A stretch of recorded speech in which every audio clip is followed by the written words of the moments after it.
Hello and thanks for choosing to rent your vehicle from Thrifty. If you've got a moving job to do and a ute just simply isn't big enough, then renting a light truck is a great option.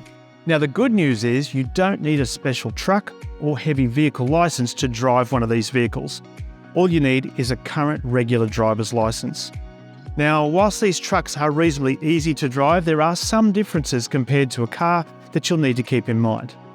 Firstly, just entering and exiting the cabin requires a slightly different approach. Because of the vehicle's height, you'll need to use the 3 points of contact rule.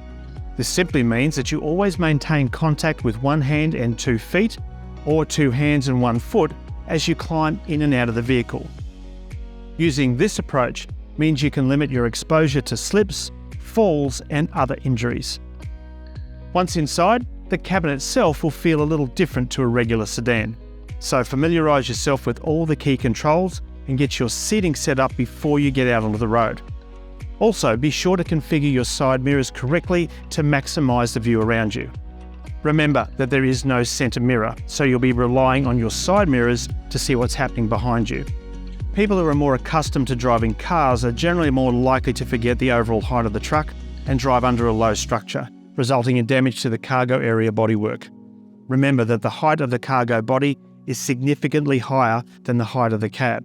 Some examples of low structures include things like low tree branches, bridges, undercover car parks with restricted head height, shop awnings, roofs, and carports to motels. Damage to the cargo area bodywork is your responsibility. It's not something that's covered as part of your rental agreement. Also, be aware of strong winds. The side area of the truck will mean that the vehicle will be more susceptible to sideways movement in crosswinds. Be sure to keep a greater distance between yourself and the vehicle in front of you. Trucks take longer to slow down and to stop than an ordinary car. This is especially important when your vehicle is carrying a full load. One of the additional aspects to driving a truck is load security. As the driver, it's your responsibility to ensure any load you're transporting is secured properly so that it cannot shift or move around.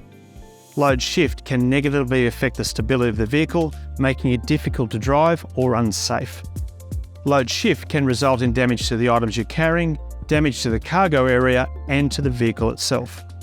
When loading the vehicle, keep the load centre of gravity as low as possible. Large and heavy items are to be placed near the vehicle's centre line for even weight distribution. Blind spots are areas a driver can't see when looking in their mirrors or by turning their head. In a light truck like this, there are small blind spots directly in front and at the sides. In fact, the size of the mirrors themselves create an additional blind spot, so you need to be aware of that.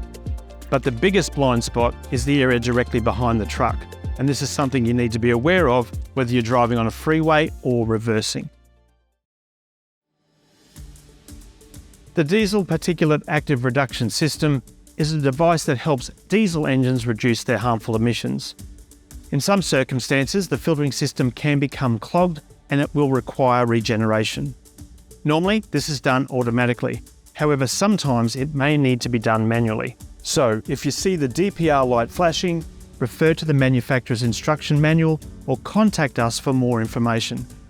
Now, this isn't critical to the vehicle's operation in the short term. It's still okay to drive the vehicle and return it as you would normally, but please make sure that you let the attendant know that the light is on when you return the vehicle. How to use the tail lift and safely load and unload the truck.